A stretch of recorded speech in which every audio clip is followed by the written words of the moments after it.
Let's go. This is where OCAD just had their portfolio day. I was sitting on this side as a reviewer, but rewind back to 2004. I was the very, very nervous student going, here's my portfolio. And that's why I feel like this video is the video that the young Pete back in 2004 would have loved to hear. So National Portfolio Day is where students come together, they show off all of their wonderful works, their hard work of the last year or two, sometimes 3 years, show off their portfolio to different representatives around the world. It's very nerve-wracking, right? It's very nerve-wracking to put all of your hard work and effort into show it to a complete stranger, feeling like the other person has this golden ticket.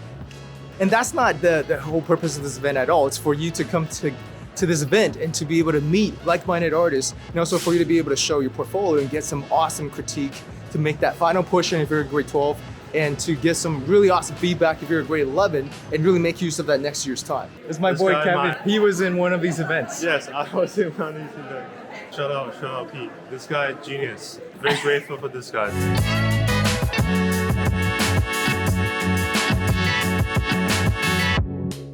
Hey everyone, this is Pete. I am one of the OCAD representatives for National Portfolio Day. Here are some non-obvious advice for what to do in preparation for National Portfolio Day.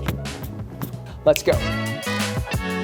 First tip, this is not the end-all be-all. It doesn't seal your fate. At National Portfolio Day, we're really here to serve you. We're here to help you as a 15, 16-year-old, 17-year-old maybe, who's looking to apply to these top art and design schools.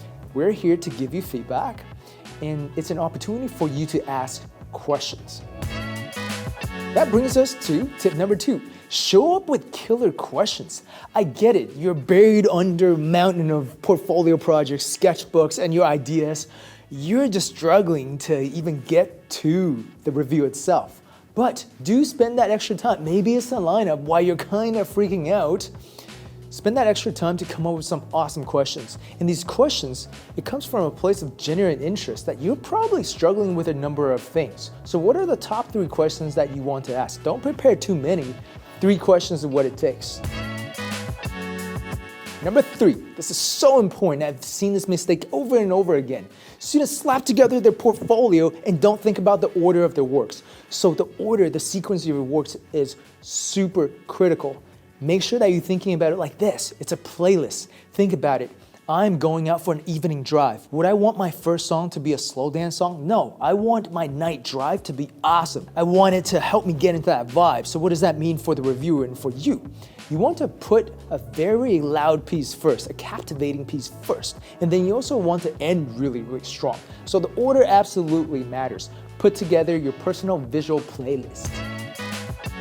Tip number 4, okay, I see this all the time. Students come in with all their portfolio pieces ready to go, and I tell them, hold up, like slow down, okay? Don't get into the descriptions, go, for this piece, this is what I'm thinking, blah, blah, blah, blah. We only have 10 to 12 minutes. That's not a lot of time. If you have 10 projects and spend 1 minute each, that's 10 minutes gone. You don't get to ask questions, and I don't get to give you feedback. So keep your descriptions short and sweet, and usually these conversations, they'll flow naturally. Give the power and the direction to the reviewer first. They will be able to direct you in what they want to see, and every reviewer has a different style. So just think about it like a very casual, organic conversation.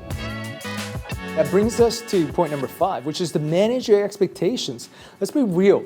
You've prepped your portfolio for maybe 2-3 years. Maybe it's 2-3 months. That's still a lot of time.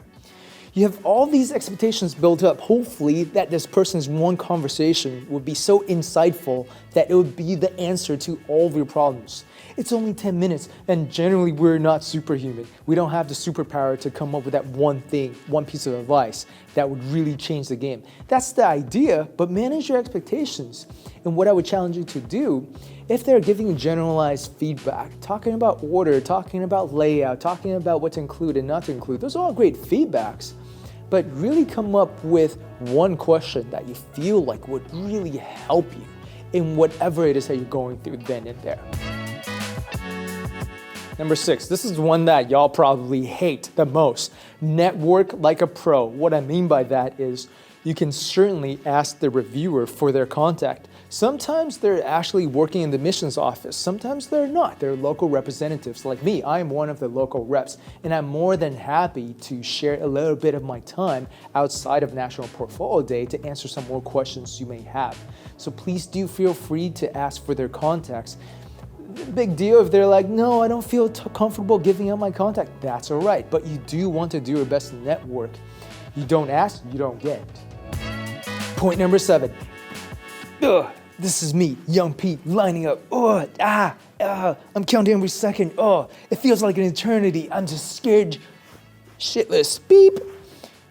I don't want to talk to anyone. I'm not in a mindset to talk to anyone. But really, this is your opportunity. You're going to be nervous anyway. Okay, why not do something fun with that time, as in meaningful? Talk to the person beside you, next to you, behind you, in front of you. Make friends with them, right? You are already a lone wolf in the sense that you're committing to the arts, yeah?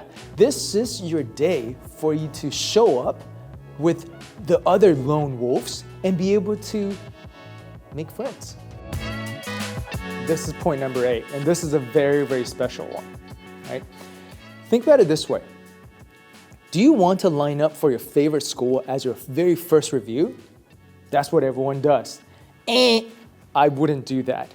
At National Portfolio Day, there are 4-hour-long events, but you can speak to at least 2 schools. Would you rather talk to while you are very, very nervous and probably can't present well or can't articulate well? Would you rather talk to your dream school, or would you rather talk to your second favorite school? Probably the second favorite school first, and then you have everything on the wraps, you have things under control, you feel more confident that that wasn't so bad. I actually kind of enjoyed that discussion. It went much better than I had thought. Then with that extra confidence, you then line up for your second school, which is your dream school. This is one of those advices that I just freaking love, and this is one of those non-obvious advices. That brings us to point number 9. Have a game plan, please. Don't show up not being prepared. So know the schools that you want to line up to, prioritize them. You can probably only speak to a maximum 4 schools in the 4 hours. So really prioritize them and figure out which schools you must hit up and which schools are some nice to haves. Here's an extra bonus tip 9.1. There are going to be some really popular schools and there are going to be some not so popular schools. Those are the ones that have very, very few people lining up for them. And those reviewers, they got ample time to talk to you.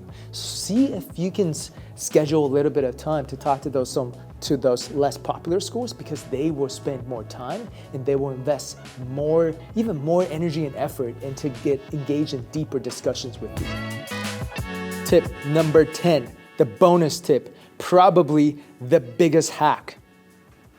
What would you do when you're lining up? Doom scrolling. No, do not do that. Make sure you don't doom scroll and just waste your time in a lineup. Don't freak out about the thing that you're trying to prepare and try to memorize everything. No, do not do any of that. The best hack here is to bring your sketchbook along and to write down your thoughts and to draw, sketch out the things that you see, the things that you're thinking about. And when you're presenting, go, guess what, rep? I want to show you these 2, 3, 5 pages that I sketched up in the last 45 minutes. And then the rep will go, this is literally what happened to me last year. I saw this kid's portfolio. Yeah, it was great. But then the sketchbook is really why I went, boom, I really want you at my school. Because she was really showing me that her love for arts is not forced, it's genuine. And the passion is there because she is making use of every moment, every opportunity to draw and to improve herself as an artist. So there you have it. I really hope that this helps you, and make sure that you understand at the end of the day, everyone is here to help you. All of the reps, all of the volunteers, and everyone wants to see you succeed. Do not hesitate to reach out to us, to comment below. I'm here to answer all these questions you may have about portfolio building. What does it take to create a really, really powerful portfolio for you to really not just impress others, but it's really to impress yourself that you are very happy and honest with the creation of your work. Until then, this is Pete. Love y'all.